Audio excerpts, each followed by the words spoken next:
Hello, my friends. Tonight, I want to tell you a story.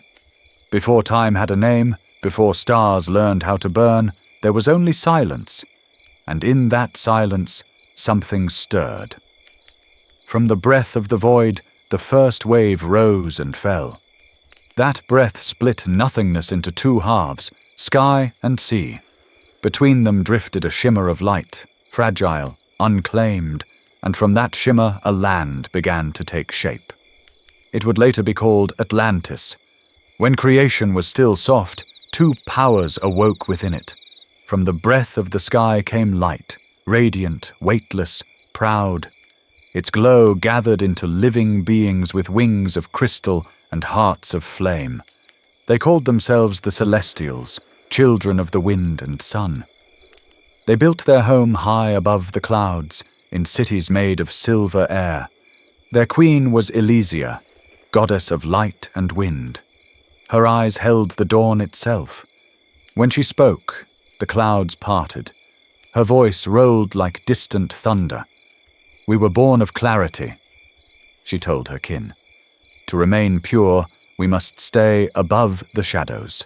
The sea below is chaos. It devours what it cannot understand." And so the Celestials swore never to look down again. Beneath them, the sea gathered its own strength. From darkness and pressure came the abyssals, beings shaped by current and storm. Their bodies gleamed like deep sapphire. Their eyes shimmered like pearls beneath the moon.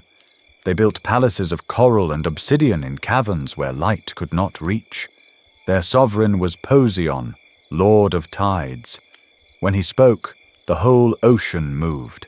He carried a trident forged from the heart of a dying star, and his words rolled like surf through eternity.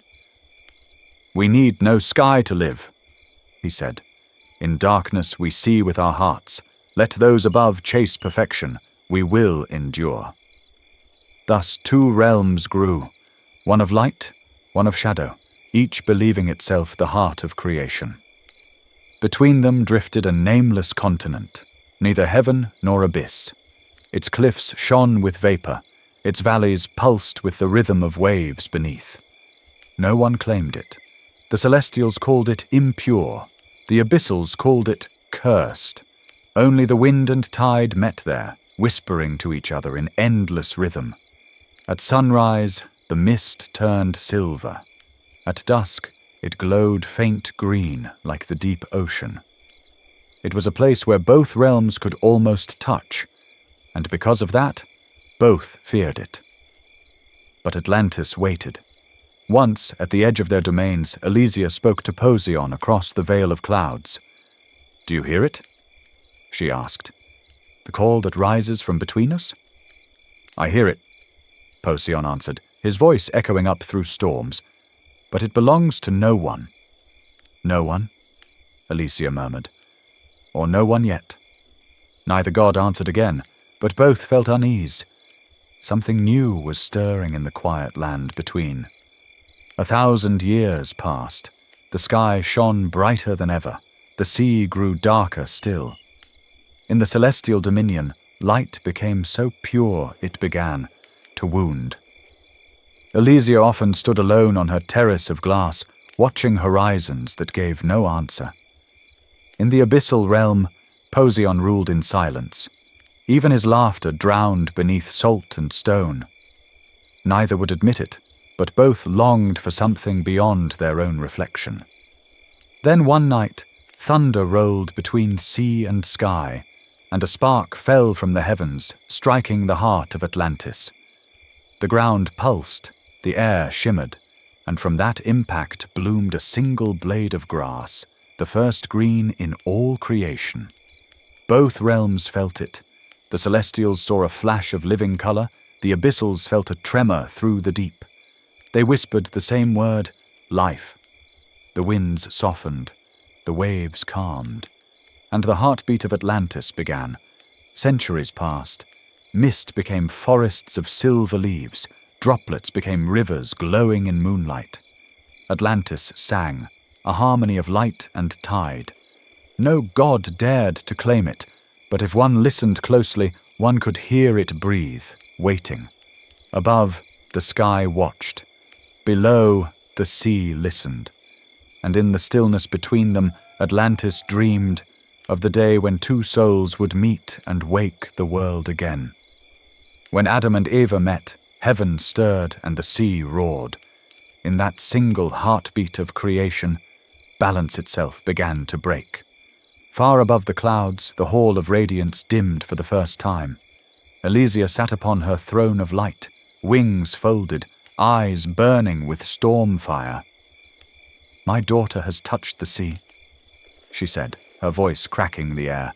"The purity of heaven has been defiled." The winds trembled. Every celestial bowed their heads. There was fear in her eyes, not wrath, but the fear of what change might bring. Lightning bent to her will. "Send the messengers," she commanded. "Find her. Bring her home." Yet even as she spoke, a flicker of doubt crossed her radiant face, a memory of a vision long ago, a being born of both sky and sea. In the depths, Poseidon's fury boiled the sea. Coral volcanoes erupted in red light, whales fled into shadow. "My son has betrayed his blood," thundered the sea god. "He has reached for the light, the one thing forbidden." He struck the ocean floor with his trident. The shock cracked the seabed itself. Kalmar, the ancient seer, spoke through the current. "Lord Poseidon, the tides obey you, but destiny does not." "Then let destiny drown," Poseidon said, and darkness answered him. Unaware of the gathering storms, Adam and Eva wandered Atlantis.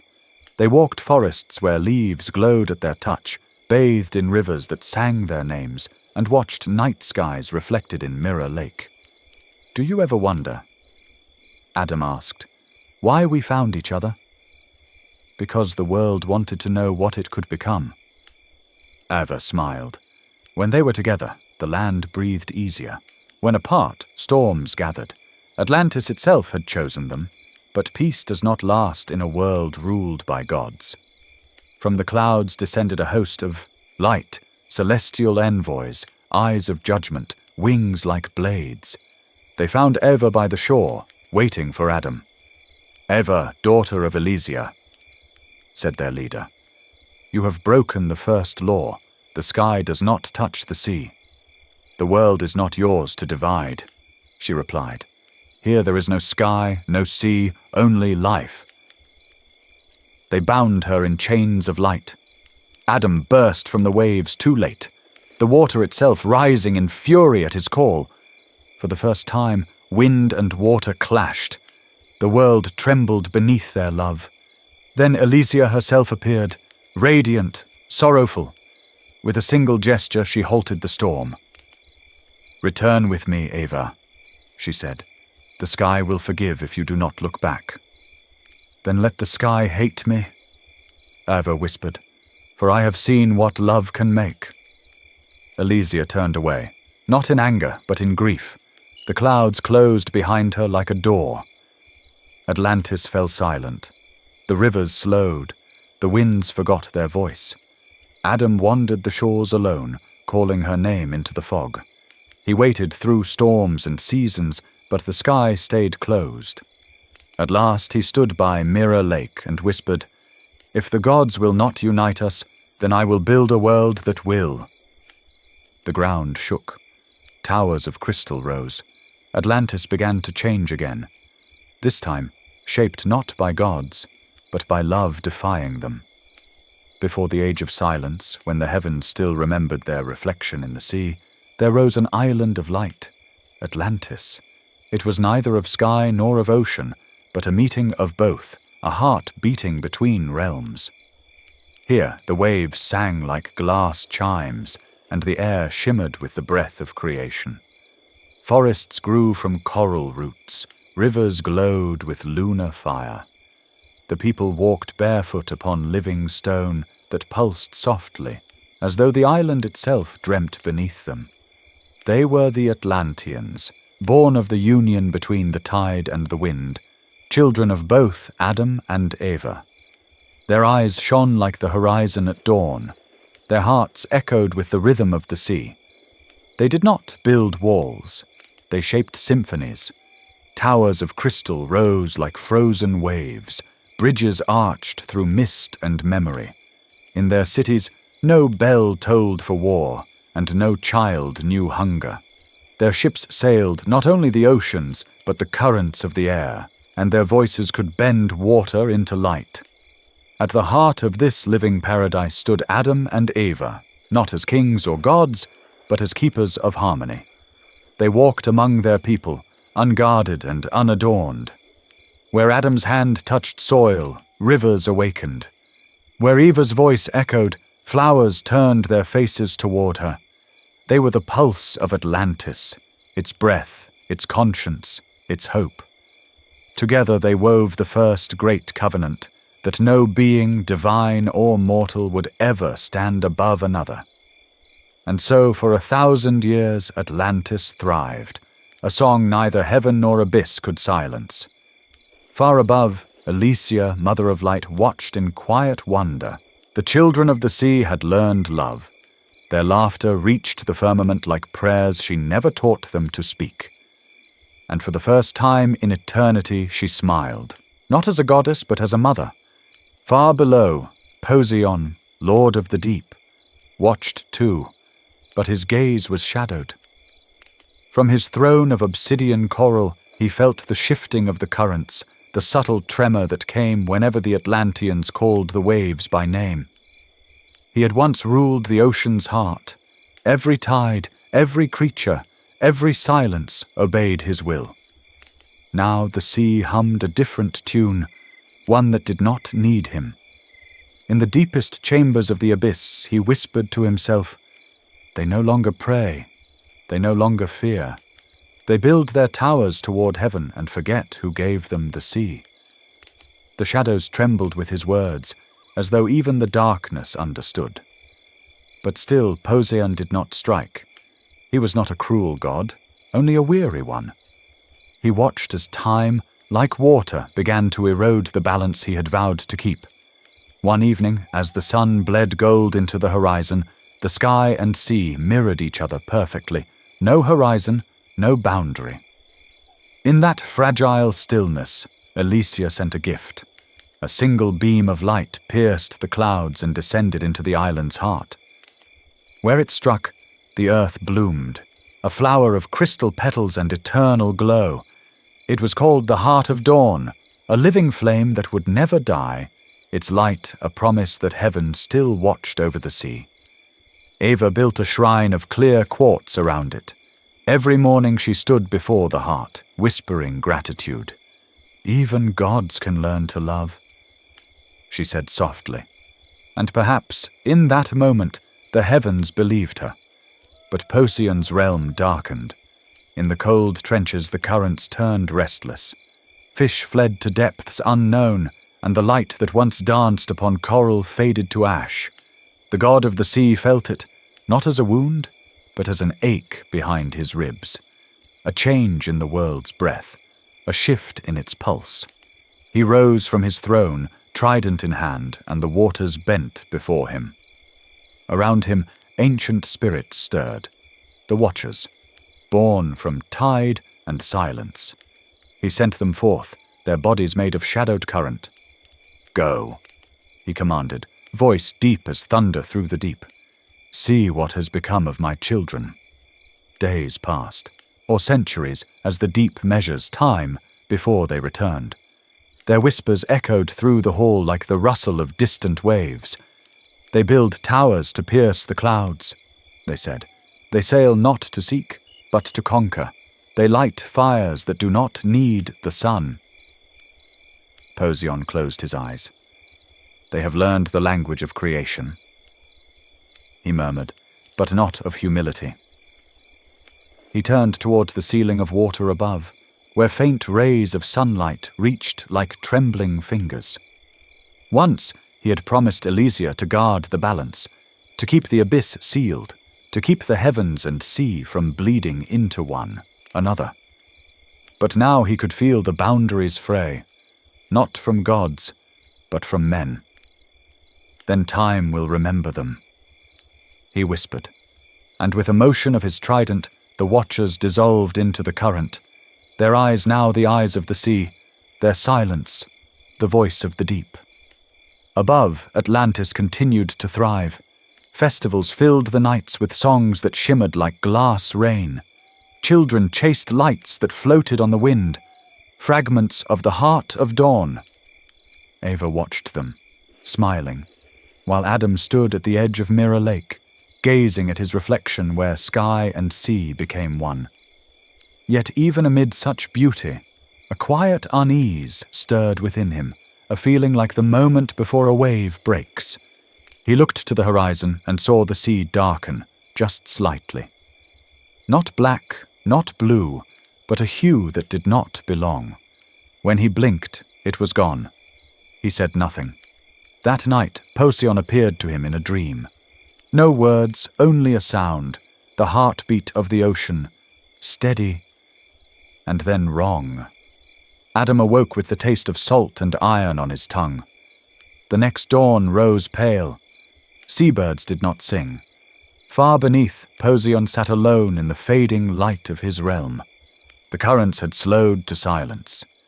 He touched the trident's blade to the ocean floor, and the stone pulsed once, weakly. He whispered into the stillness, "When balance breaks, paradise will fall." The sea did not answer.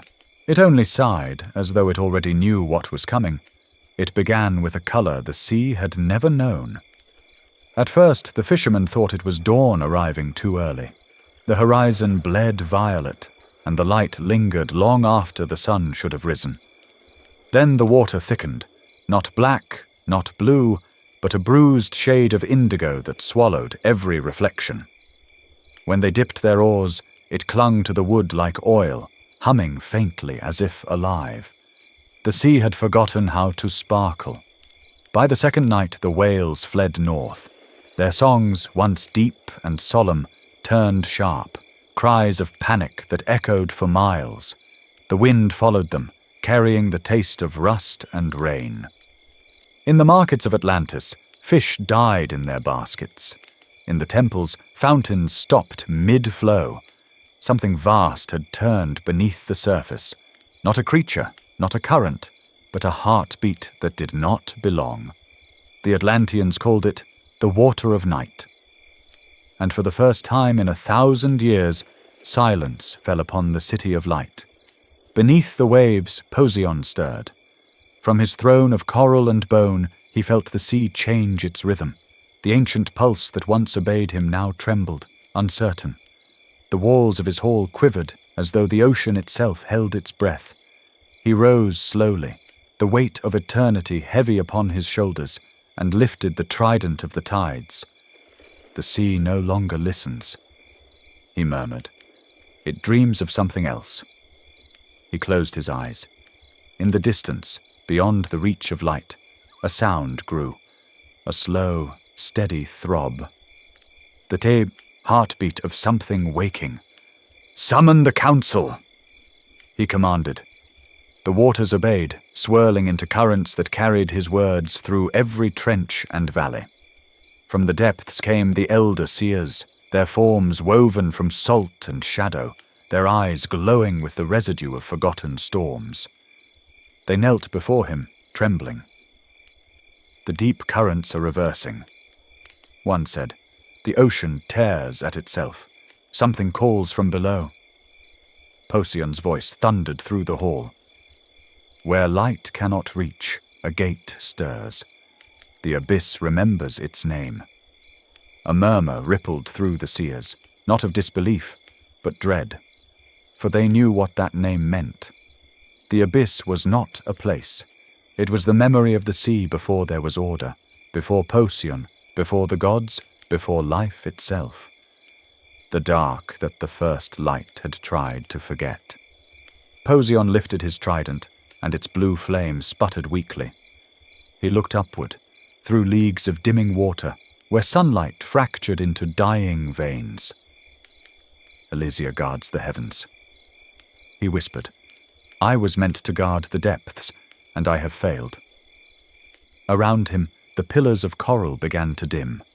Fish fled their homes. Even the silence seemed to sink. Procyon spoke again, softer now, as if to the sea itself. If the gate opens, the tide will not stop with us.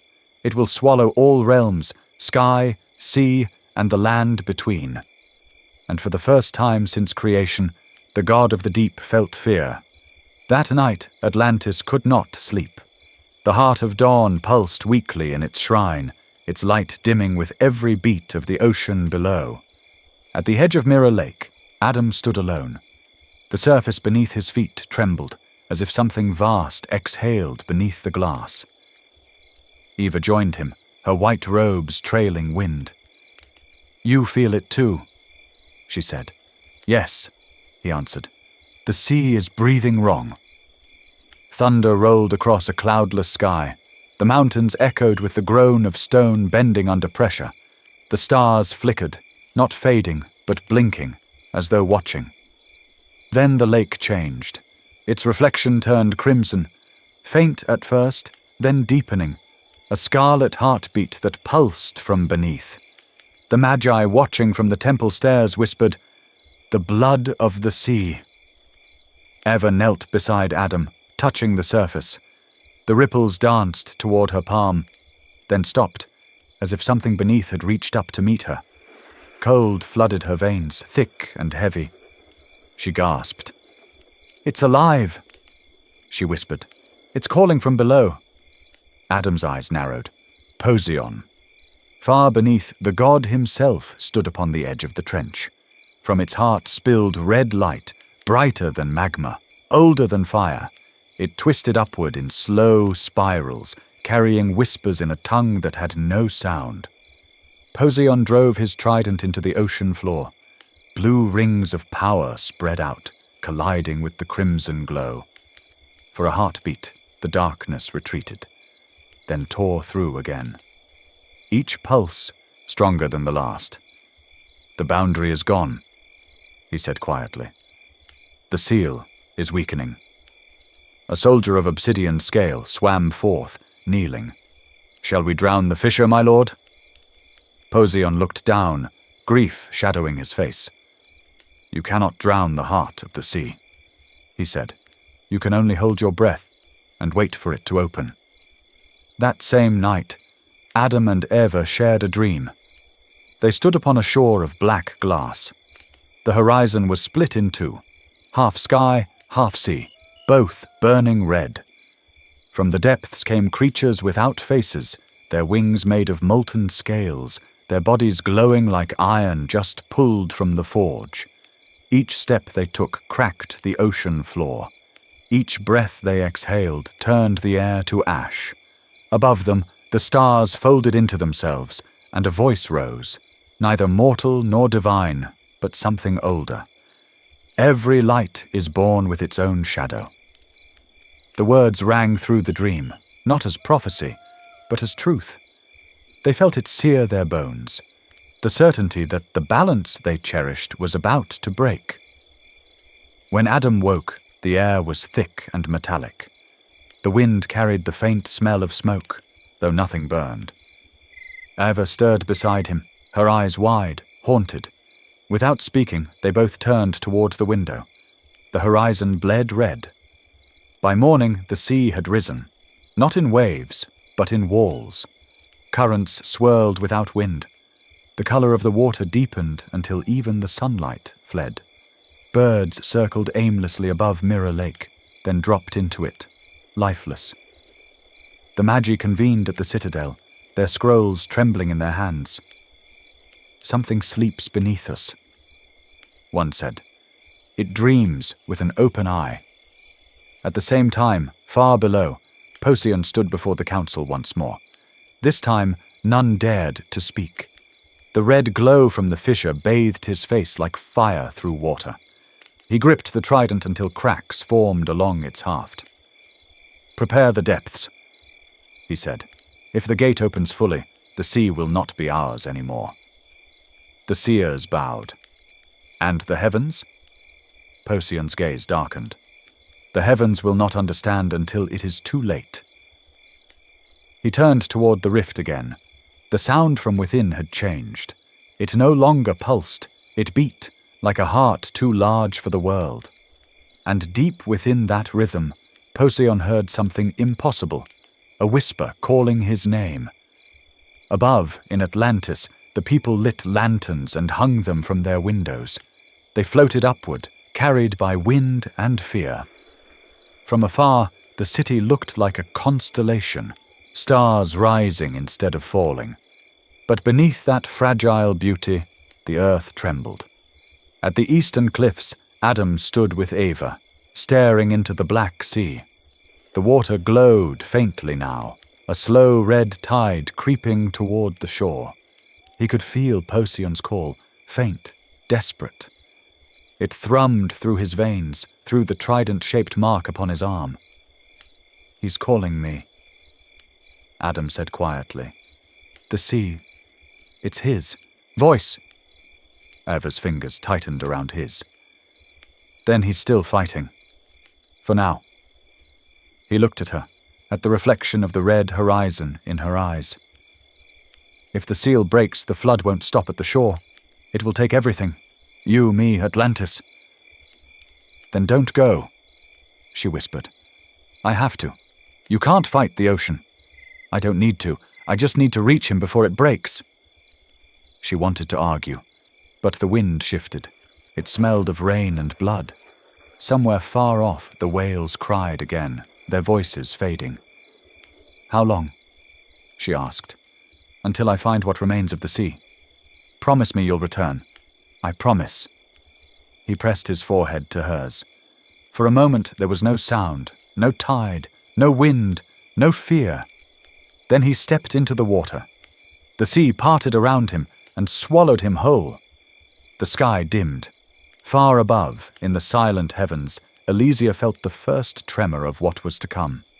The light of the heart of dawn flickered, and far below, Poseidon whispered to the trench, "It begins." The ocean no longer slept. From the deepest rifts of the world, a crimson glow bled upward, painting the sea from within.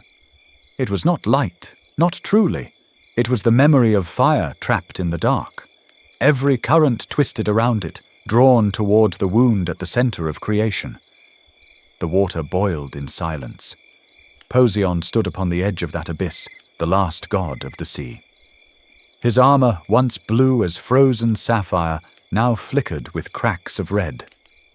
Around him, the ancient halls of coral shook apart, columns turning to dust, shells splitting from the pressure of the tremor below. The god gripped his trident, and the sea obeyed, parting before him in reverence and fear. He looked down into the rift. There was no bottom, only motion, slow, breathing, endless. The kind of motion that existed before the idea of time. Within it, shadows coiled, shaping themselves into things that should not have form. Their edges shimmered like molten glass, wings folding and unfolding in silence. "Not yet," Poseidon whispered to himself, though he knew the truth. The gate was already awake. Behind him, the captains of the abyssal legions gathered, their eyes glowing faintly like pearls beneath dark water. They waited for command, for the voice that had guided them since the birth of the tide. Poseidon raised his trident. The ocean stilled. "For eons we have guarded the silence," he said.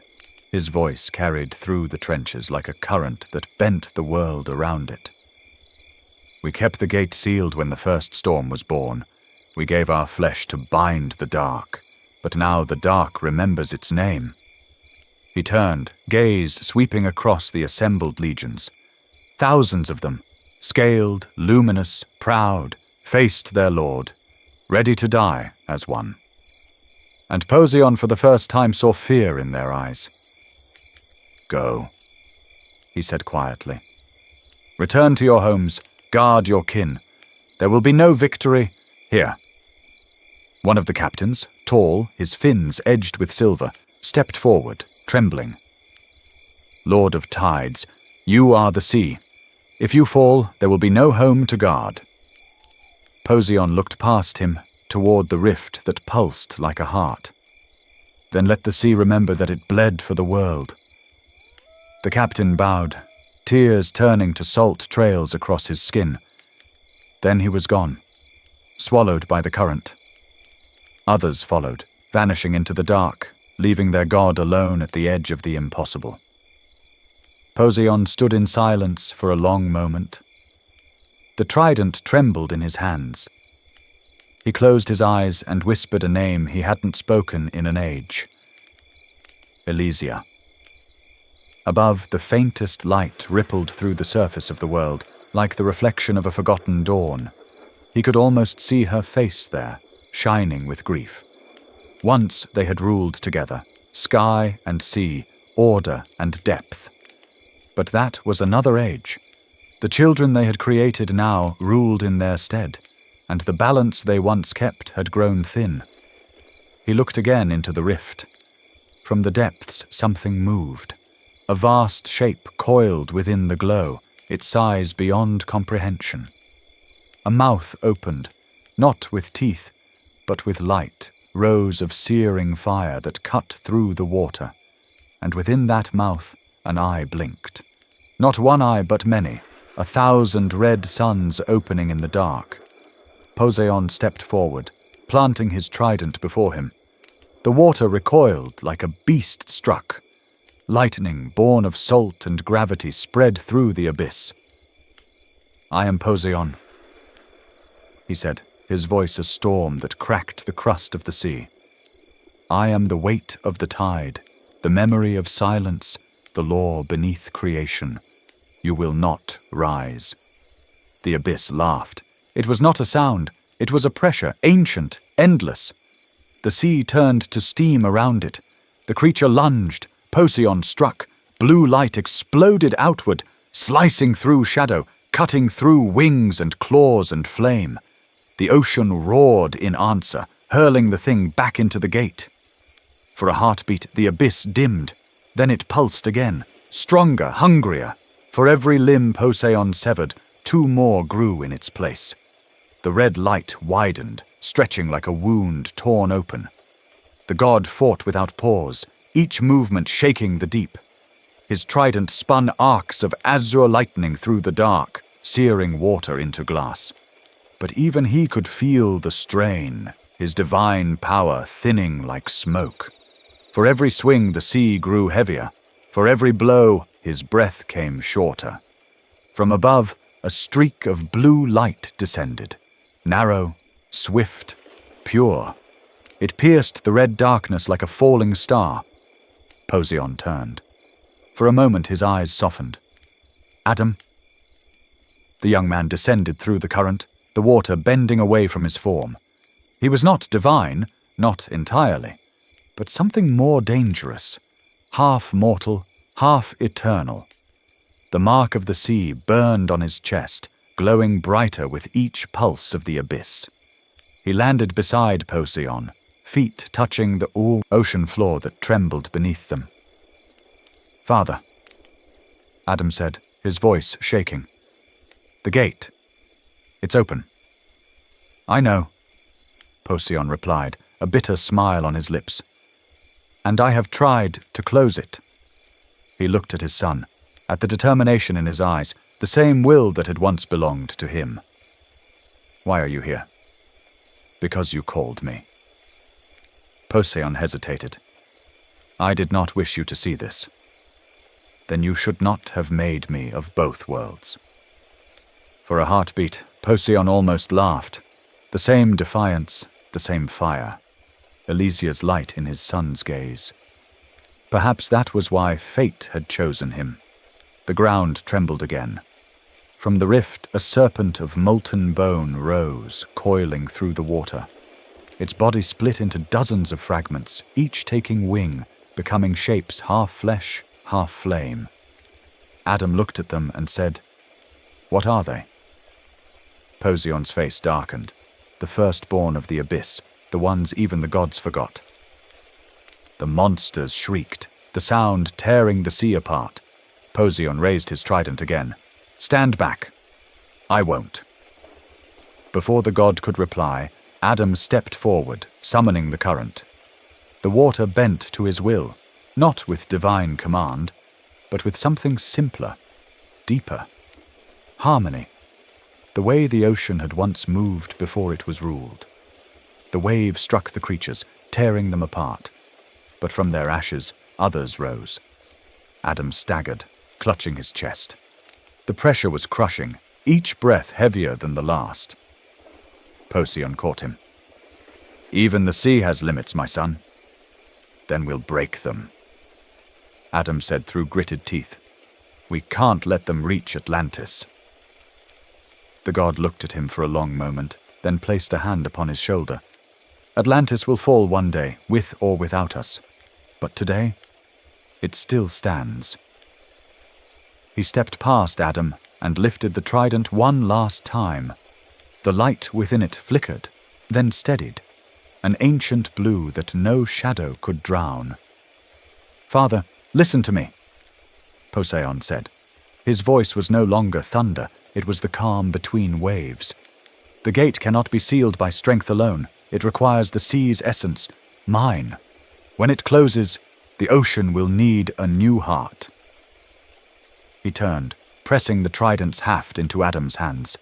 Blue veins of light crawled along the young man's arms, merging into his skin. "The tide will answer to you now."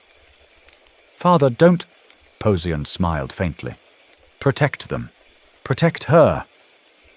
And with that, he stepped forward into the light. The rift roared. The water screamed. Procyon drove his palm into the wound, and the ocean flared white-blue. For an instant, the abyss froze. Then everything exploded. The light reached the surface, blinding the world.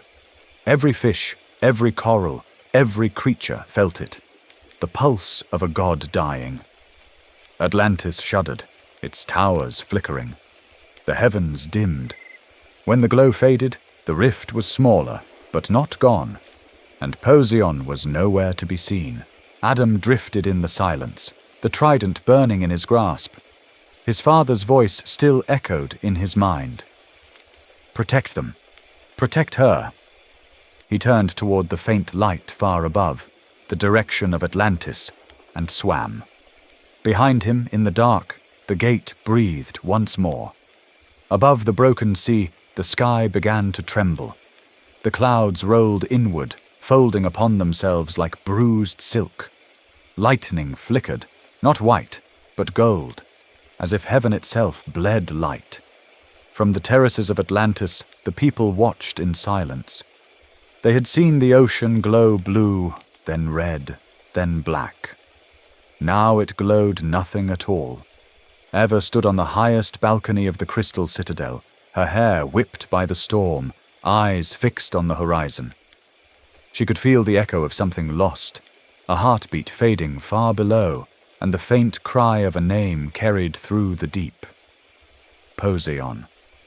The god of the sea was gone. And yet, something of him lingered, faint and cold, like the undertow of a dying tide. "Adam," she whispered, her voice shaking. "Come back." The wind answered with a single word, carried from the east. Soon. Then everything went white. The column of light descended from the sky like a blade. It struck the heart of Atlantis, splitting the clouds in two. Every Atlantean dropped to their knees as the air vibrated with divine tone, a resonance that wasn't sound, but command. From within the light, a figure stepped forth, tall, robed in woven starlight, wings folded like mirrors of dawn. "The decree of the High Court has been passed," the envoy said. "Eva of the Celestials, daughter of the wind, is to return to the Dominion immediately." The air around her warped, thickening. 1,000 threads of light wound around her wrists, gentle but unbreakable. Ava's voice cracked. "You can't! There are people dying!" The envoy didn't blink. "The realm below is beyond salvation. The law forbids intervention." "The law?" She laughed, the sound sharp as breaking glass. "Who wrote that law? Those who have never touched the sea? Those who think purity is worth more than life? The council does not debate with emotion. Then perhaps it should start. Her wings flared, scattering the bindings for an instant, a burst of white wind that tore the air itself. But the column brightened, enclosing her completely. The world blurred, her voice vanished, and the last thing she saw of Atlantis was the glow of the heart of dawn, flickering in the storm. Then the light swallowed her whole. She awoke in silence.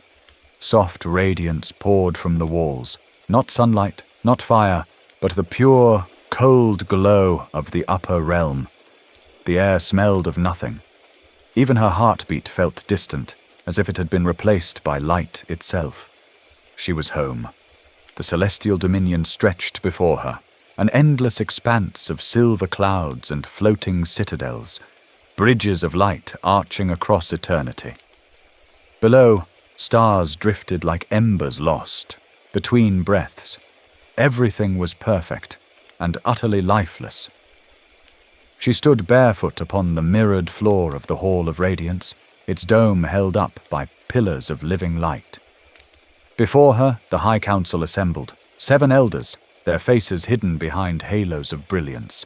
And at their center sat Alicia, Queen of the Sky, Goddess of Dawn, her mother. Eva bowed her head, though her heart rebelled. Alicia's voice was soft. Too soft. "My daughter." "Why?" Eva whispered. "Why bring me back?" "To save you." "From what? From what is coming?" Eva's eyes lifted, burning with restrained fury. "What's coming is already here. The ocean is dying. Adam is down there, fighting alone." Alicia's wings shifted, a shimmer of gold rippling through the hall. "The balance has been broken. The abyss has awoken. You cannot stand against it." "So I should watch, while the world drowns?" "You are not of the world. You are of the sky." Eva stepped forward. The floor trembled beneath her bare feet. "I am of both. The wind carries the scent of salt. The light I wield is born of sea foam and flame. Do you think I can forget that?" "Purity is not cruelty." One elder murmured, "It is preservation." Eva turned sharply. "Then tell me, elder, what remains when you preserve nothing but yourselves?" The council fell silent.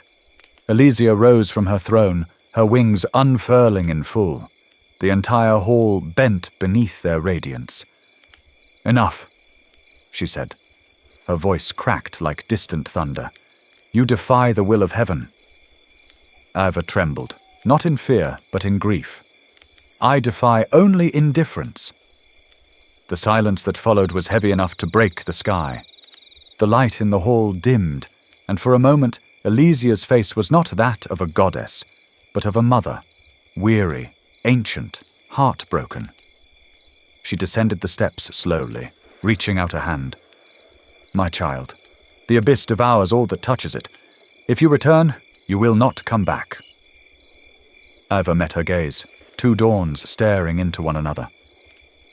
"Then let me be devoured." Alicia's voice cracked. "Why?" "Because the sea still sings my name." A gust of wind tore through the hall. The pillars of light flickered, their perfect surfaces fracturing for the first time. The elders rose, shouting incantations, but the air no longer obeyed them. Eva's wings unfolded, vast and bright, yet streaked now with blue, the color of the deep. Lightning trailed along their edges. The winds of 2 worlds converged in her veins. Feathers fell like shards of glass, each one burning where it touched the floor. "You would turn against your kind?" One elder cried. Eva's laughter echoed like thunder. "I turn toward life! Blasphemy!" But the wind drowned them out. The Hall of Radiance cracked from crown to foundation. The sky outside roared. Alicia's voice rose above the storm. "Eva, stop! You cannot cross the veil again. You'll be torn. Apart." Eva hesitated, just long enough to look back at her mother. For a heartbeat, her fury softened. The child beneath the goddess whispered through her voice, "I was born between light and tide," she said. "If I must fall, let it be toward what I love." Then she stepped into the storm. The heavens screamed. Columns of fire and light spiraled around her as she fell, a comet blazing white and azure through layers of cloud. The veil of the world split open, lightning chasing her descent. Winds howled her name, "Ava! Ava!" as if the world itself could not decide whether to praise or mourn her. Her feathers caught flame, then water, trailing sparks across the sky like a river of dying stars. Every beat of her wings cracked the firmament. When she broke through the last layer of cloud, the sound was like the shatter of glass across eternity. Below, the ocean waited. It was no longer blue. It churned crimson and black, a vast wound in motion. The once bright towers of Atlantis shimmered faintly beneath the storm, their lights flickering like candles struggling against the wind. Ava opened her wings one last time. Rain wrapped around her like a cloak, and in the space between thunder and silence, she whispered a prayer not even gods could hear. "Hold on, Adam. I'm coming." Then she fell into the rain, and the storm fell with her. The sea did not roar. It screamed. It was not the voice of water or storm, but something deeper, older, as if the world's first breath had been turned inside out. The horizon burned red, and the line between ocean and sky vanished. Light itself seemed to sink. Ava plunged through the storm, her wings ablaze with silver and flame. Rain followed her descent like falling glass, every drop cutting through the air with the sound of breaking bells. When she struck the surface of the water, the sea didn't resist her. It opened as if recognizing what had once been part of its heart. She fell through leagues of lightless current, past forests of dead coral, past skeletons of creatures no myth had named. At last she landed upon the terrace of the Mirror Lake Temple, now half buried beneath shifting sand and ash. The temple trembled beneath her feet. The once bright mosaics had dimmed. The mirrors reflected nothing but red. Every corner smelled of burnt salt and silence. "Adam," she whispered into the dark, but the sea did not answer, only the slow beat of the abyss beneath her feet. She turned her gaze upward, toward the faint gleam of the surface, far above. It felt impossibly distant, as if heaven itself had forgotten this place. The first tremor hit then. From the east, waves rose, not with wind, but with pulse. They moved against gravity, sliding upward into the air, forming columns that twisted like spines made of water and flame. And from within those columns came shapes, winged, twisted, beautiful in their horror. The Ashenborn. Born from the light of the abyss, they carried the mark of fire upon their metal wings. Their bodies were forged from what had once been the bones of stars, their veins filled with molten breath. Each carried a silence deeper than Poseidon's tomb. They did not fly. They drifted, moving through the air as if the sky were just another kind of ocean. Where they passed, water turned to ash, and the air folded in on itself. Eva raised her hands. The wind came. White currents spiraled around her wrists, rising from the temple ruins in sweeping arcs. Her wings spread wide, each feather glowing faintly blue, the last light of heaven in a dying world. When the first of the Ashenborn reached her, she spoke no words. She simply moved. A gust exploded outward, sharp enough to split the clouds. The creature shattered mid-flight, its metal wings scattering into burning shards that hissed into the sea. Another came, then 10, then hundreds. They swarmed. Eva's breath caught in her throat. The air was filled with their shrieks, a chorus of metal grinding against flame. Each sound drove pain through her skull, like claws scraping the inside of her mind. Still she held. Her arms traced circles through the storm, calling the winds, bending their chaos into form. Around Atlantis, a vast spiral barrier began to rise. A dome of white and silver, woven from air, light, and the last of her divine strength. Inside, the city flickered. Crystals shattered from the resonance, bridges snapped, but the people still moved. From the streets below, she saw them, Atlantean soldiers, their scales cracked and their armor blackened, shielding children as they ran toward the lakes. "Hold!" one shouted. "Hold the gates!" Ava's heart broke. They were still fighting. Even when gods had already fallen, her voice boomed through the sky, carried by the white wind itself. "To the shelters! To the lakes! Follow the light!" They looked up, and for a heartbeat, hope returned. Their guardian still stood above them, wings of heaven, eyes of the sea. But hope was brief. The Ashenborn struck the barrier as one.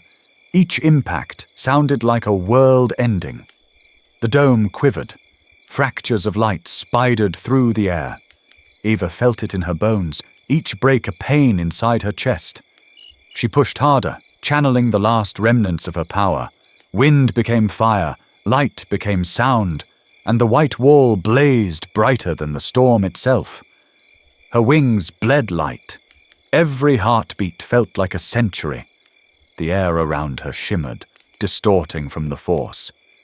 She screamed, not in fear, but in defiance. "Not yet, not while I still breathe." The heavens answered with thunder.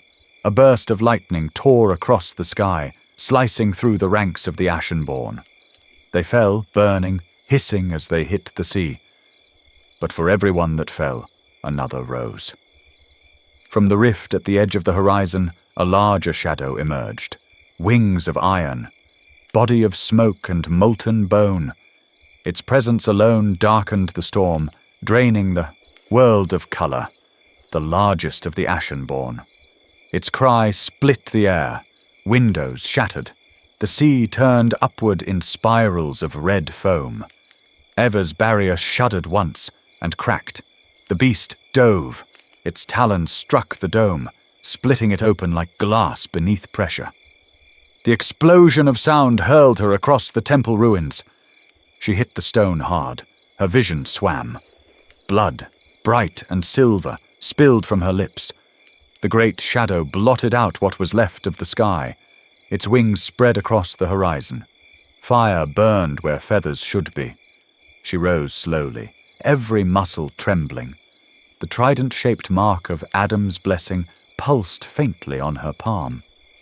"Adam," she whispered, breathless. "Please, come back." The creature roared again, and the temple walls disintegrated. Her people screamed below, tiny, fragile echoes against the immensity of ruin. Eva spread her wings again. The storm gathered behind her, but her strength was fading. The divine flame within her was dimming, consumed by exhaustion and grief. Still she faced the monster. Still she refused to yield. Her hands rose once more. Wind coiled around them, not white now, but tinged with blue, the hue of the deep sea. Her voice, raw and hoarse, whispered a prayer. "By the breath of the tide, by the heart of the world, let the sea remember who it was." The storm obeyed. A column of pure light erupted upward, piercing the chest of the Ashenborn. Its cry shook the heavens. Flames poured from its wounds, black fire that hissed into steam. The creature convulsed, wings collapsing inward, then dissolved into smoke that drifted back toward the rift. For a heartbeat there was silence, only the whisper of rain, only her breathing, shallow, broken. Then a new sound, a low, steady hum. The rift was still there, wider now, and within it, movement, dozens, hundreds, thousands. The rest of the Ashenborn were coming. Eva fell to one knee. Her hands shook violently. Her light flickered like a candle drowning in its own wax. She looked to the east, where the sea met the mist, and felt it. A faint pulse, a memory of warmth, a heartbeat that wasn't hers. Adam. He was alive. Far below, beneath the waves, moving closer, her lips curled into a broken smile. "Come back," she whispered. "I can't hold it much longer." The rift screamed again. The water rose in walls of fire. The sky tore open like fabric set aflame. Stars fell, burning trails into the sea. Atlantis was no longer a city. It was a battlefield of gods and ghosts. The remaining soldiers fought beneath her, swords glowing blue with the last drops of Poseidon's magic. Each wave they faced brought ash instead of water. Their war cries echoed through streets half drowned, half burning. Eva watched them, tears mixing with rain. "Forgive me," she murmured. "I'm not enough." Lightning flashed. And in that flash, for a fraction of a second, she saw him, a figure rising through the storm, wreathed in blue light, trident blazing like a star reborn. The ocean bent around him. Every wave curved to his will. Adam! The light reached her before he did, a pulse that filled her lungs, her heart, her wings. The storm turned blue. The Ashenborn recoiled. The abyss itself shivered. Eva rose again, trembling, her body breaking, her spirit unbroken. The white wind rekindled around her hands, merging with the tide's roar that came from below. Two halves of one promise, heaven and sea meeting again at the edge of the world. She looked toward the horizon, where light and darkness collided. "Welcome home," she whispered, and the sea answered with thunder. The sea split open like a wound reborn. From the deepest trench to the highest wave, the ocean ignited in blue fire. The storm that had once devoured light now shone with it. And at the center of that impossible glow rose Adam, his form carved from the very water he ruled, the trident of Poseidon burning in his grasp like a second sun. Every motion of the trident bent the tide. The waves obeyed. The sea itself seemed to breathe again. He stood upon a column of rising current, his cloak torn, his armor cracked, but his eyes, clear as the abyss, burned with something older than despair. All across the battered ruins of Atlantis, the people lifted their heads. For the first time since the storm began, they saw the blue glow, not of death, but of return. And from the depths below, voices rose. The Thalassans, the surviving warriors of the deep, emerged through pillars of water. Their scales shimmered like stars, their weapons forged from coral and crystal. Wounded, bleeding, but unbroken, they gathered beneath Adam's light. He raised the trident high. "Children of the sea," his voice boomed, carried by the tide itself. "This is not the end. This is remembrance. For every wave that has fallen, we rise again." The ocean answered in thunder. Behind him, the horizon flared red. The Ashenborn were coming, a storm of wings and flame, descending like the apocalypse given form. Eva stood on the shattered terrace of the crystal citadel, her wings folded, trembling with exhaustion. Her hair was soaked, her body streaked with blood and light. But when she saw the blue fire piercing through the storm, a single breath escaped her lips. Part sob, part prayer. "Adam!" Her voice was carried by the wind, and far below he heard it. He looked up, and their eyes met through the rain, across ruin, across distance, across everything that had tried to separate them. Then he raised the trident once more. The sea answered with a roar that shook the sky apart. The battle began in full. The Ashenborn fell in legions, some descending from the heavens like burning stars, others rising from the trenches below. Their wings split clouds and waves alike, their cries scraping against the bones of the world. But Atlantis did not yield. Every soldier, every Magus, every creature that could still move took up arms. Weapons of crystal and steel gleamed beneath the red sky. The sound of battle was not a cry of fear, it was a song. At the heart of it stood Adam. He moved like a storm given flesh. Each sweep of the trident shattered the air, cutting through metal wings and molten flesh. Where the prongs struck, the sea erupted, columns of pressure folding into light. He called the tide by name, and the tide obeyed. The Ashenborn screamed as the waves themselves rose to swallow them, turning the battlefield into a maelstrom of water and flame. Their claws struck the trident, their breath scorched his armor, but Adam did not falter. Each motion carried Poseidon's memory. Each strike, the promise that gods do not die in vain. Above, Eva joined the battle once more. Her wings blazed anew, not white now, but a storm of silver streaked with blue fire. Every gust she summoned cut through the swarm, sending dozens of the creatures spiraling into the sea. But with every wave she fought, her light dimmed further. Her divine essence, borrowed from heaven, now tethered to earth, was burning out. Still she fought. Still she refused to fall. At her side the winds sang her name, Eva, the last dawn. Hours blurred into eternity. The sea turned black with ash. Mountains collapsed. Every strike of the trident carved craters in the ocean floor. Every gust of her wind re-stitched the sky, only for it to tear again. And through it all, the people of Atlantis held the line. Magi stood on floating platforms of light, casting spheres of energy that burned holes through the swarm. Warriors rode chariots shaped from coral beasts, driving through the air with blades that sang like thunder. Yet for each victory, 1,000 enemies rose anew. The rift, the abyssal gate, pulsed brighter, vomiting wave after wave of shadow. The sky had become an inverted sea, and the sea a sky of flame. Eva descended beside Adam, her body flickering with exhaustion. Her voice trembled, but her will did not. "We can't hold forever," she said. Adam gritted his teeth, forcing the trident into the earth.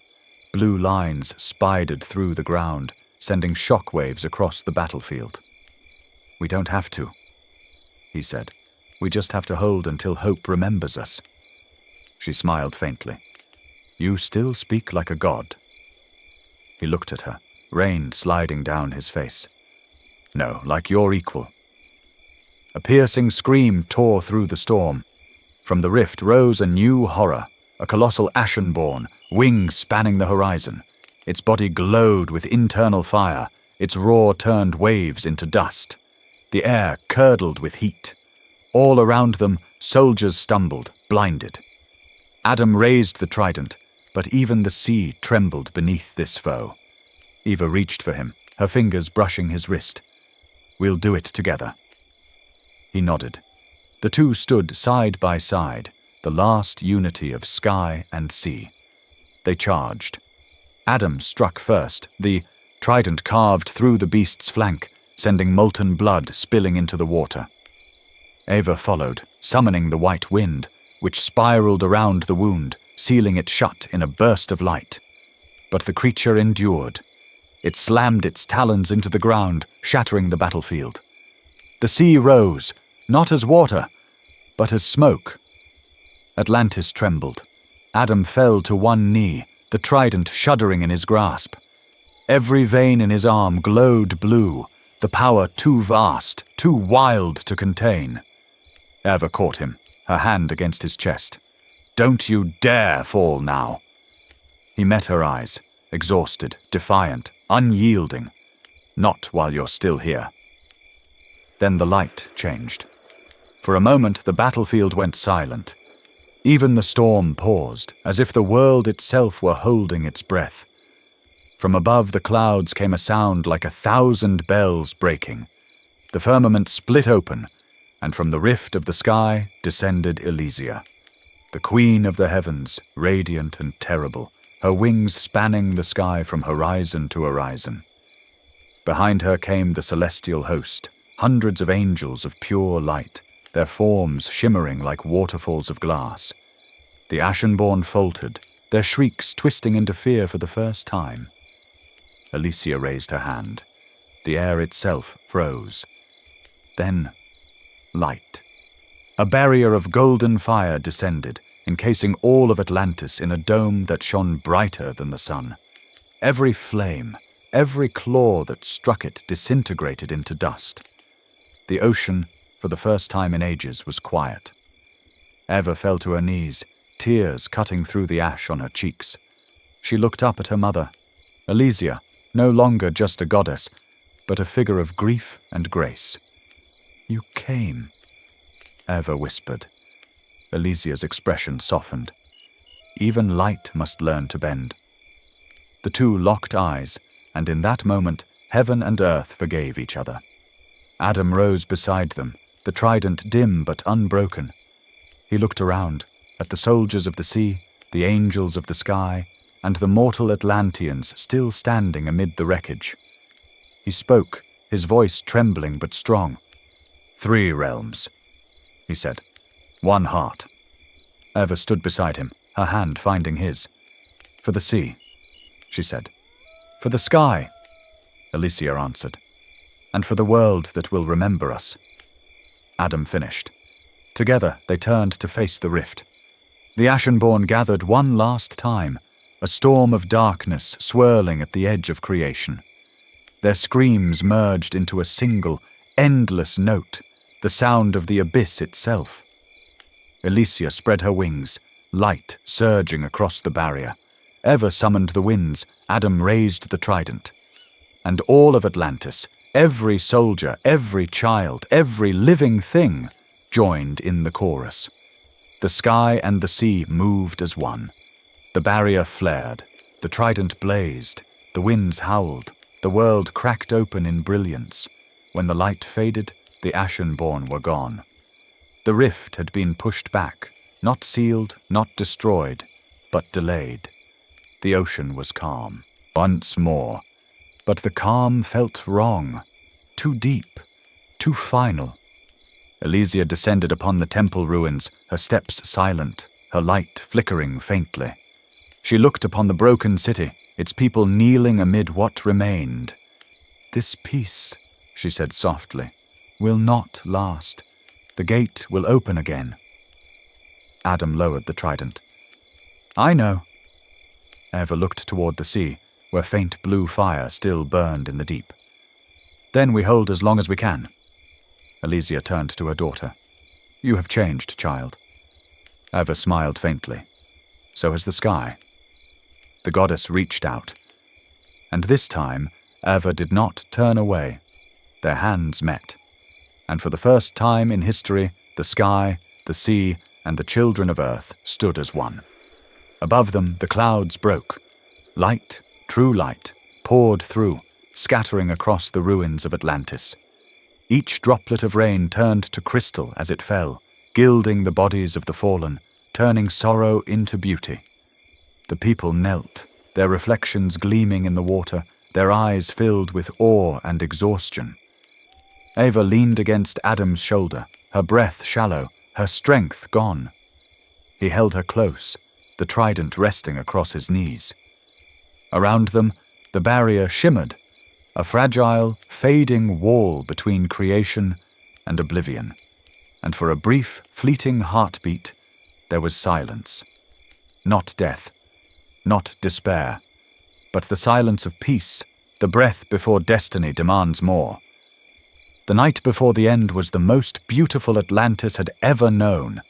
Above, the sky burned with rivers of starlight. Below, the city mirrored it, every spire, every dome, every blade gleaming like fragments of a shattered constellation. From the ruins they had rebuilt, and from grief they had forged resolve. 3 nations, once divided by birth, by pride, by heaven and tide, now labored side by side beneath the same sky. In the foundries of crystal, the Atlanteans shaped weapons not from iron, but from the essence of fallen stars. Each blade was alive, humming softly, veined with silver light.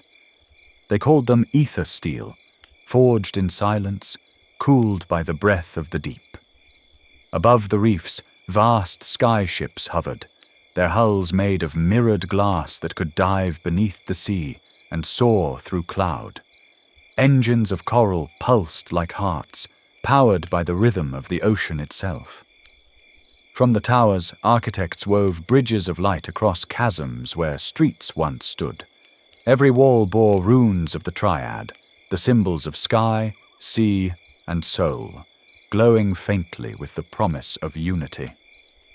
Across the silver fields, the elves of the sky and the magi of the sea gathered together for the first time in all ages.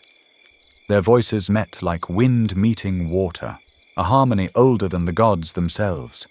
Streams of azure and ivory light wound around them, twining into spirals that rose like auroras over the city. "Breathe with the tide," said the sea priest. "Sing with the wind," answered the sky maiden. And thus they created the Aeolian Veil, a living storm of protection that wrapped Atlantis like a halo, bending both air and sea to its defense. When lightning struck, it turned to mist. When waves rose, they bowed. Beneath that veil, the city glowed. At the citadel's pinnacle stood Adam and Eva, side by side, their silhouettes framed against the starlit sea. Below them stretched the reborn Atlantis, a world of crystal arteries, glowing rivers, and ships gliding through the air like silver fish. They said nothing for a long while. Only the soft hum of the forges and the distant song of the magi filled the air. Finally Adam spoke, his voice rough from battle but calm with purpose. "If this is our last dawn," he said, "let it be the brightest ever seen." Eva turned toward him, her eyes reflecting both flame and sea. "Then we'll make it so," she whispered, "until the stars themselves remember us." He smiled, not in triumph, but in peace. Around them, the wind stirred, lifting her hair like a white flame. As the night deepened, a pillar of golden light descended upon the terrace. Elysia appeared, her wings dim with fatigue, but her presence vast as the horizon. She looked upon the city and nodded once. "They have done the impossible," she said softly. "Once I called them children. Now I see gods in their place." She approached Eva, holding a staff carved from light itself, its core a crystal pulsating with the rhythm of creation. Within it glowed the breath of stars, the pulse of the earth, the tears of the sea. "This is the staff of life," Elysia said, "forged when the first dawn rose, before even the heavens had names. If all light should fade, use this to rekindle it." Eva bowed, her hands trembling as she received it. The staff felt alive, warm, weightless, endless. Its glow wrapped around her fingers like a heartbeat. "Will it be enough?" she asked. Elysia looked at her, mother to daughter, goddess to mortal.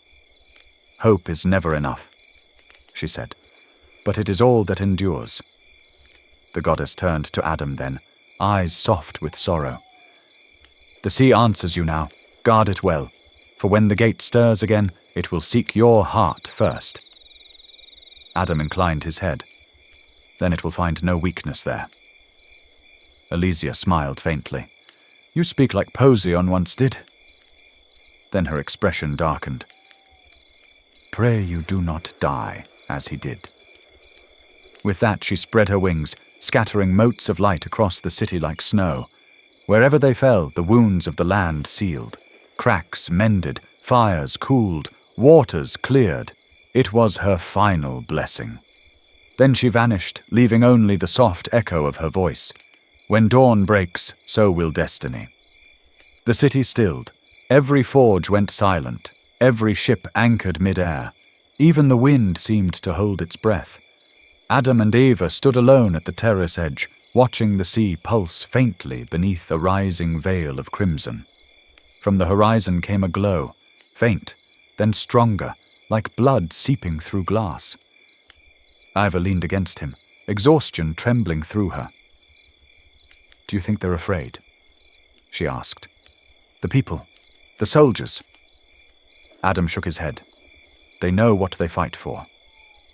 She looked up at him, eyes wet but steady. "And what about us?" "We fight so they can remember what peace looked like," he said, "even if we never see it again." The words hung between them like the breath before dawn. Then she smiled, a fragile thing in the dark. "Then I'll fight beside you until the stars fall." He touched her cheek gently, the faintest trace of warmth amid the chill wind. "Then let them fall," he whispered. "We will still burn." Above them, the heavens began to stir, constellations shifting, light trembling, as though the sky itself prepared for war. Through the night, the people of Atlantis gathered along the terraces and bridges. They sang not songs of triumph, but of memory, low, haunting hymns that spoke of rivers, of rain, of laughter long ago. Every note rose into the air and wove itself into the barrier above, strengthening the spell. Children slept beneath banners of starlight. Soldiers knelt before the fountains, pressing their foreheads to the water, whispering prayers to those who had fallen. The wind carried those prayers across the sea, down into the deep where Poseidon once ruled. And there, in the darkness, the gate pulsed, answering. Far above, Ava stood watching, the staff of life in her grasp. Its light flickered in rhythm with her heartbeat. Beside her, Adam gripped the trident, blue fire crawling along its prongs. They did not speak again. There was nothing left to say. Only the waiting. Only the stars, burning brighter than they ever had, as if the heavens themselves had come to witness the courage of mortals. And when the first crimson shimmer rose from the horizon, Adam whispered so softly that even the wind had to lean close to hear. "So it begins." The sea replied with thunder. The night before the storm, Atlantis no longer slept. Above the city, the sky rippled with faint auroras, not of peace, but of warning. Every tower, every bridge of crystal sang with tension, humming beneath invisible weight. From the highest terrace, Adam stood, the trident of the sea burning in his hand like a fragment of living lightning. The wind that wrapped around him carried the taste of iron and salt, the scent of war. Below, across the great expanse of the island, the three peoples of creation gathered. The Atlanteans, born of balance, marched with blades forged from star crystals, their armor glinting with both sunlight and tide. The Celestials descended from the sky in silver wings, forming ranks of radiant flame. And from the depths, the surviving abyssals rose, their forms wreathed in blue fire, scales gleaming like midnight sapphires. For the first time since the dawn of the world, heaven, earth, and sea stood as one. A whisper moved through them, a sound that was neither speech nor breath, hope, perhaps, or fear. In the distance, the sea pulsed red. The gate was stirring again. Ava appeared beside Adam, the white glow of her aura flickering faintly. Her wings, though dimmed by exhaustion, still carried the light of 1,000 dawns. She looked towards the horizon, where the crimson sky bled into the black water. "The world feels like it's holding its breath," she murmured. "It is," Adam said. "The next breath will either be its first or its last." He turned to face his people. His voice rose like thunder. "We were born from harmony, sky, sea, and stone. Do not let fear divide what love once made whole." A roar answered him, the sound of 3 races calling as one. Then silence. Only the wind and the slow, echoing pulse from the ocean's heart. The first tremor came with dawn. The second split the horizon. By the third, the sea itself began to scream. A wall of red light tore upward, splitting heaven in two.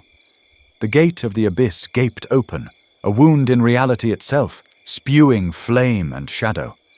From within, the Ashenborn came. They fell like meteors, wings of scorched steel cutting through the clouds. Their bodies pulsed with molten veins, their eyes hollow furnaces burning without mercy. Every beat of their wings scattered sparks that turned air into fire. They did not fly, they devoured the sky. The first wave struck the Atlantean front lines, shields shattered like glass. The ocean boiled where the creatures touched it. Adam leapt forward, trident blazing blue. He swung, a single arc, and the sea itself obeyed, splitting upward into a roaring wall. The impact hurled a score of Ashenborn back into flame, but more poured from the wound, endless and hungry. Eva took to the air, her wings a storm of white. From her palms streamed light, pure and cutting. Where it touched, the wounded rose, the dying breathed again. But each miracle burned her brighter, and the brighter she burned, the faster her light waned. The sky and sea merged in chaos. Bolts of divine fire crossed torrents of boiling water. Crystal towers fell, shattering into rain that hissed upon molten scales. Every heartbeat was war. Every breath was loss. Adam's arms ached, the trident trembling under its own weight. Each swing tore through monsters, but the tide never slowed. The sea fought beside him, waves rising like living beasts, striking down anything that threatened the shore. Still, for every Ashenborn that fell, 2 more clawed their way free of the gate. On the western cliffs, celestial archers unleashed storms of light. The sky rained silver. From below, abyssal warlocks channeled dark water, twisting it into serpents that wrapped and crushed the invaders. But the air itself began to crack. Too much power, too much imbalance. Even the earth groaned under the strain, fissures glowing red across the plains. Through it all, Adam heard one sound.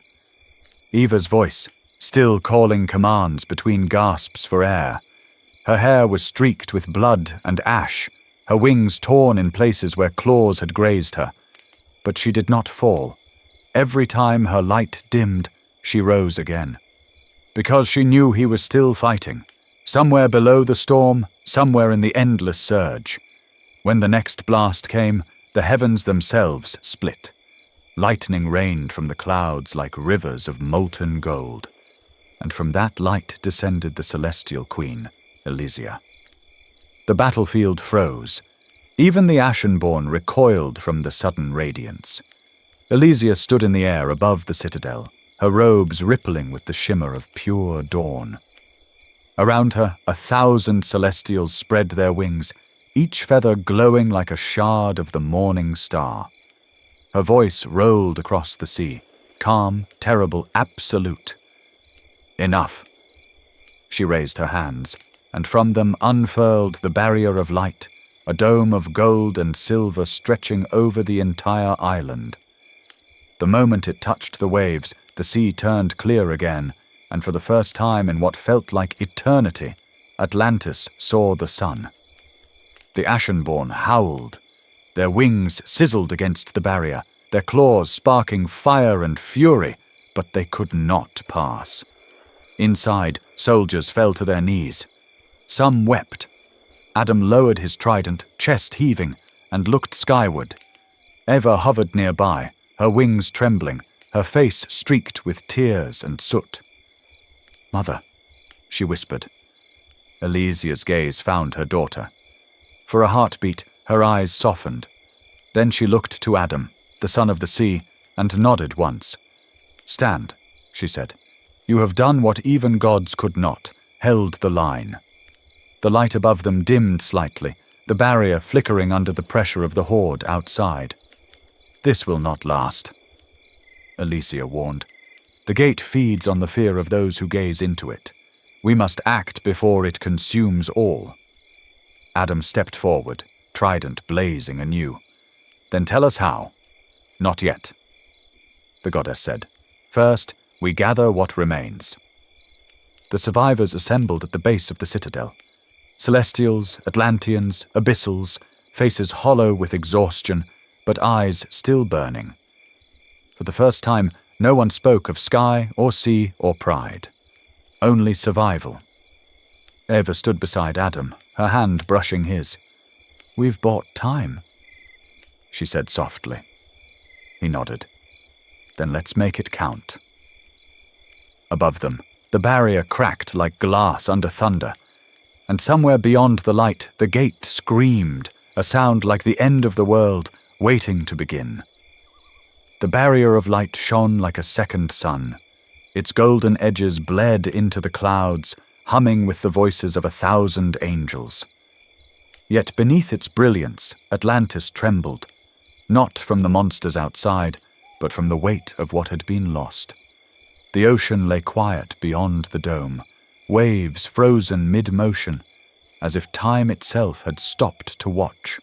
Inside, the survivors, gathered under the citadel's broken arches, warriors, healers, the last of 3 races that once called this world home.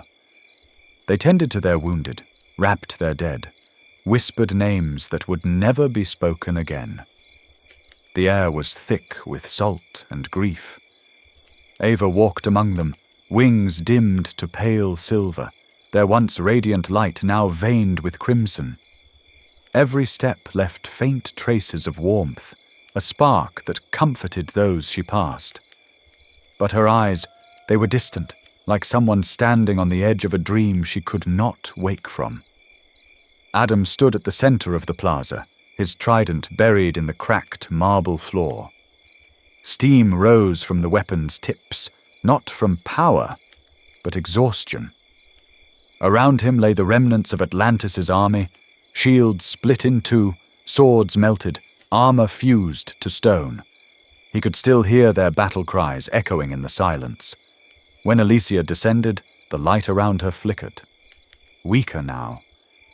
The goddess who once embodied dawn seemed older, dimmer, as though each moment spent in this world drained eternity from her bones. She looked across the plaza, her gaze sweeping over the wounded and the dying. "This is what the gods have done," she whispered, "and what they have forgotten." Her words carried no anger, only sorrow.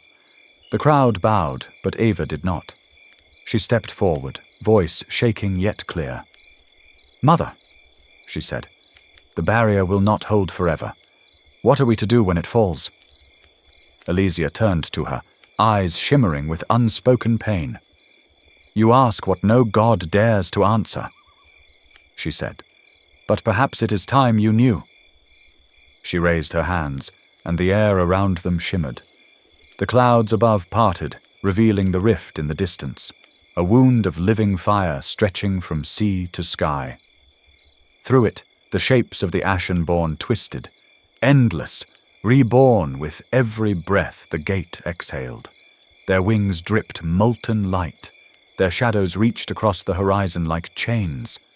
Elysia's voice echoed across the gathered multitude. "That is not a doorway. It is memory, a fracture in creation, older than heaven itself. When the first light was born, its shadow took shape, waiting for the moment light would burn too bright and break the balance." She paused. The air dimmed. Poseion tried to seal it. His strength bought us time, but even his sacrifice could not undo what was written in the beginning. Every act of creation leaves behind its echo. Every dawn, its dusk. The abyss is not evil. It is what we refused to understand. The words fell like stones into the still water of their hearts. Adam clenched his fists. "Then there's no victory," he said quietly. "Only delay." Elysia looked at him, a mortal holding the power of a god. "No," she said. "There is choice." She walked to the heart of the citadel, where the marble had cracked open to reveal the ocean below. Light from the barrier above streamed down, scattering across the water and ribbons of gold. Elysia raised her staff, the scepter of radiance, and planted it in the center of the breach. Waves rose around her, trembling like living things. Her voice turned low, resonant. "Let the truth be seen." A beam of light shot from the staff and struck the sky. The world blazed white. Images unfolded, not in air but in memory. They saw Atlantis as it had been, radiant, infinite. They saw the first union of sky and sea, the birth of harmony. And then they saw it fracture. The light split into two, gold and blue. Between them a third spark flickered, fragile and human. From that spark came fire, will, love, and defiance. Alicia's eyes filled with tears. "Do you see now? The gods built the world to be perfect, but perfection could not hold. You, mankind, were born from that fracture, the only beings who can choose beyond it." The barrier trembled. Thunder rolled through the clouds. The Ashenborn screamed outside, their claws scraping against divine light. Each strike left dark streaks, like cracks in glass. Alicia staggered. Her staff dimmed. The light from her body flickered like a candle against the wind. Eva ran forward. "Mother!" But Alicia only smiled, the kind of smile that breaks more hearts than it heals. "I cannot hold this any longer," she said. "To end the darkness, I must see beyond what gods are allowed to see." She turned her gaze upward into the rift itself. Her eyes shone, not gold but white, pure and blinding. Then came a sound, a shatter, deep and endless. The light around her erupted, swallowing sky and sea. For a heartbeat there was silence. Then the world screamed. When the light faded, Alicia was gone. Only her staff remained, lodged in the ground, pulsing faintly with the last echo of her power. Where she had stood, a circle of molten glass marked the place, the scar of a god's farewell. Eva fell to her knees. No. Tears turned to steam as they fell against the hot stone. Adam knelt beside her, his hand trembling on her shoulder. "She knew," he said hoarsely. "She saw something we couldn't." Then across the city a whisper rose, not from mouths but from the air itself. A voice, calm and infinite, carried on the wind. "The world will drown in shadow. Only through sacrifice may it breathe again. Seal the wound. Let Atlantis be the bridge that closes the gate." The words echoed through every heart, through every drop of water, through the trident itself. Adam's hand tightened around the weapon's haft. Eva's wings flared, light flickering in defiance. "No," she whispered. "Not them. Not our people." Adam looked at her, truly looked, and in her eyes he saw everything. The sky that raised her, the sea that birthed him, and the fragile, beautiful world they had built together. "If this is the price," he said softly, "then we pay it, not them." The wind shifted. The barrier cracked again, splintering into ribbons of light. Beyond it, the Ashenborn surged forward, roaring. Time was running out. Adam rose, his voice carried across the city. "Gather everyone. Build ships. Anything that can sail. You must go east, past the mists, past the horizon. Take what remains of Atlantis with you." The people stared, first in disbelief, then in horror. "You can't mean to—" a soldier began. Eva's voice cut through the chaos, steady and fierce. "This is not the end. It is the beginning. We carry the light, not to keep it, but to send it forward." Mothers clutched their children. Warriors turned away, hiding tears. The last of the abyssals bowed low, their voices a murmur like waves in mourning. The Celestials lifted their wings in silent salute. As they dispersed to prepare, Adam looked once more towards the gate. The sea boiled red, the sky above it blackened. He knew what had to come, but for a single, fragile heartbeat, he wished it didn't have to. Eva's hand slipped into his. Her voice was a whisper. "We'll stand together until the end." He turned to her, eyes filled with everything he could not say. Until the end. The barrier shuddered once more, its light collapsing inward. The roar of the Ashenborn filled the world, and beneath it all the sea began to rise again, as if even the ocean itself were holding its breath for what was to come. The storm had passed, but the world had not yet healed. Smoke still curled from the shattered towers of Atlantis. The sea glowed faintly red, as though the blood of gods had mingled with the tide. The cries of the wounded faded into the wind, and silence, deep, heavy, reverent, descended over the broken land. Among the ruins stood Adam and Eva, motionless before the endless horizon. The air around them shimmered with the residue of battle, the echo of thunder, the scent of burned salt, and the faint pulse of the trident in Adam's grasp. He had fought until the ocean itself bled. Every strike of the weapon tore the sky apart, but for each victory 1,000 shadows rose anew. Now, with the sea trembling beneath them, he knew the truth. There would be no end to this unless they gave everything. Elysia's final words still lingered like starlight in their minds. Her sacrifice had revealed the truth, that the gate would not close by force or by faith, only by balance. To restore that balance, something greater than divine will must be offered, Atlantis itself. Eva's eyes, rimmed with light, searched Adam's. Her voice broke like glass when she spoke. If we do this, there will be nothing left of us. Adam looked out over the ocean, where the remains of their people knelt amid the ruins. He could still feel their faith, fragile but unbroken. Then let the world live in our place, he said. If that is the price for dawn, I'll pay it. The wind shifted, cold, whispering like an old friend. Eva's tears glowed faintly as they fell. Then we must make sure they live, all of them. She looked eastward, toward the dim horizon where the sun would one day rise again. They have to carry the light somewhere the sea cannot drown it. Adam's hand tightened around hers, and for a heartbeat the storm seemed to still, as if the world itself was listening to their vow. By morning, the command had spread across the wounded land. Prepare the ships, gather the children, take the heart of dawn, and sail east. Every surviving craftsman, soldier, and sage worked without sleep. The Celestials descended from the battered clouds to aid them. Their wings dimmed, but their resolve unbroken. The Abyssals emerged from the depths, silent and grave, bringing with them coral and shell strong enough to bind the sea itself.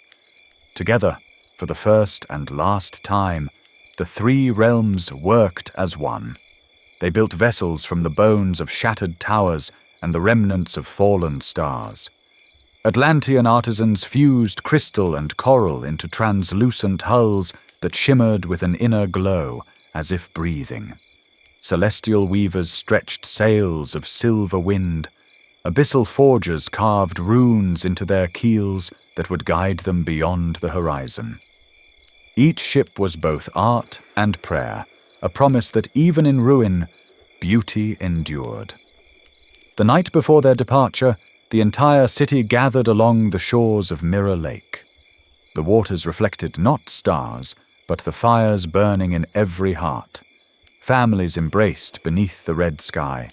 Children clutched small fragments of crystal, remnants of home, tied around their wrists as charms of remembrance. Warriors laid down their blades and bowed their heads. The sea breathed with them, solemn and vast. On the highest terrace, Adam and Eva stood overlooking their people. The wind tore at their hair and clothes, but they did not waver. Behind them, the remnants of Atlantis glowed faintly. Towers cracked but still standing, bridges half collapsed but unbroken in spirit. Adam lifted the trident, and the ocean stilled. His voice rang clear, carrying across the water. We were born from the meeting of heaven and the sea. We built this world together, with hands, with hearts, with hope. Now we must let it go. Take with you what cannot drown, your memory, your love, your name. Go east to the dawn. Build the world anew. The crowd did not cheer.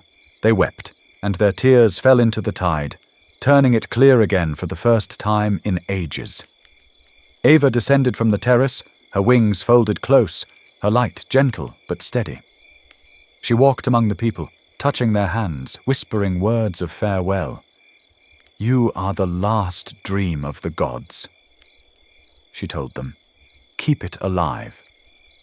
At dawn, the first ships slid into the water. They glided silently, like mirrors drifting across the sea. Then another followed, and another, until 1,000 vessels sailed under the pale light of the dying stars. Their wakes gleamed with faint silver trails, like constellations falling into the ocean. From the cliffs, the Atlanteans who remained watched their brothers and sisters fade into the mist. A mother sang softly to a child who did not understand the word goodbye. A warrior pressed his forehead to the earth and whispered his final prayer. The wind carried every sound away, as if keeping them safe. Ava stood beside Adam, watching the last ship vanish beyond the horizon. "They're leaving everything," she said quietly. "No," Adam replied. "They're taking everything that matters." He looked down at the water, where his reflection wavered. Half man, half god, soon to be neither. "By tomorrow," he murmured, "Atlantis will be no more." Ava turned toward him, her hair lifting in the wind. "Then tonight, let us remember what it was," she said. They walked hand in hand through the ruined streets, past fountains that no longer sang, past gardens turned to glass, past the great crystal arch where once they had made vows before the stars. Now the stars were gone. Only their light remained, dim, patient, waiting. Night descended like a shroud. The air was heavy with the scent of salt and endings. Adam and Ava stood upon the last terrace overlooking the sea. Below them, the waves glowed faintly blue, stirred by the breath of the trident in Adam's grasp. In Ava's hands, the staff of life shimmered with white fire, pulsing softly in rhythm with her heart. Far to the west, the gate still raged, a wound of red light splitting sea and sky. The Ashenborn had retreated for now, but their shadows writhed beyond the horizon, waiting. The ocean's edge shimmered like the edge of a blade. Ava exhaled. "Do you think they'll make it?" "Yes," Adam said, "because they must." He turned to her, and for a moment he saw not the goddess or the warrior, only the woman who had chosen the sea over the heavens. Her face, lit by the reflection of the dying sky, was calm. "We've given them time," she whispered. "Now we finish what began." The trident's glow deepened, threads of blue crawling up Adam's arm. The ocean responded, waves bowing toward him as though recognizing their master.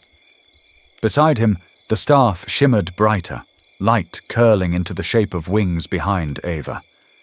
They stood together in silence. No more words were needed. Above them, the wind shifted, carrying the voices of the departing, the prayers of the lost, the memory of Atlantis itself. All of it converged into the stillness between their hands as they reached for each other. The blue light of the trident and the white radiance of the staff met, twining like two rivers, spiraling upward into the sky. It did not yet burn, but it promised fire. It was the calm before the final dawn. Behind them, the city groaned, towers sinking into the earth, bridges cracking under invisible weight. The sea crept closer, tasting its claim. Still, Adam and Ava did not look back. They faced the horizon, where darkness waited. Adam's voice was quiet, almost a whisper. "Tomorrow," he said, "we end this." Ava's wings trembled once before she answered. "Not as gods." Adam smiled faintly.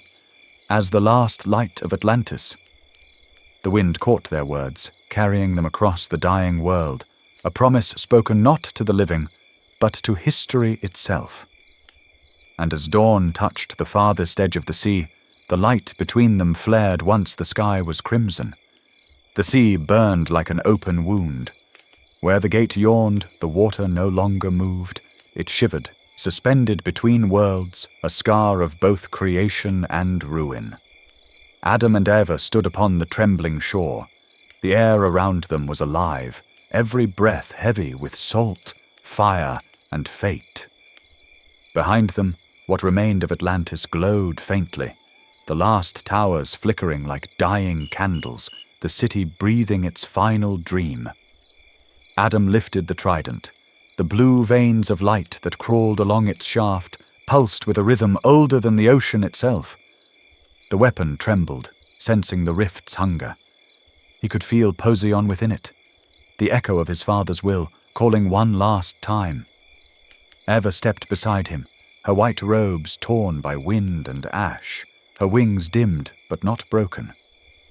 The staff of life shimmered in her grasp, a sliver of the heavens that still refused to die. "Here," Adam said quietly, his voice nearly lost in the storm. "This is where it began." "And this is where it ends," Eva answered. The ground cracked beneath them. From the heart of the rift, a column of scarlet fire roared skyward, the scream of the abyss itself, defying the light that sought to contain it. The sea twisted and clawed, desperate to escape its own destruction. Adam stepped forward, his feet sinking into molten surf. He raised the trident high, then drove it down with a cry that shook heaven and earth alike. The sound was not thunder, it was something purer, older, the voice of the sea itself answering its master. The ocean erupted in waves of sapphire light. The trident pierced the heart of the gate, and for the first time, the wound fought back. A surge of red flame burst upward, searing the sky. Adam's body convulsed as the energy tore through him, water and fire, light and shadow, warring within his veins. The world reeled. The tide screamed.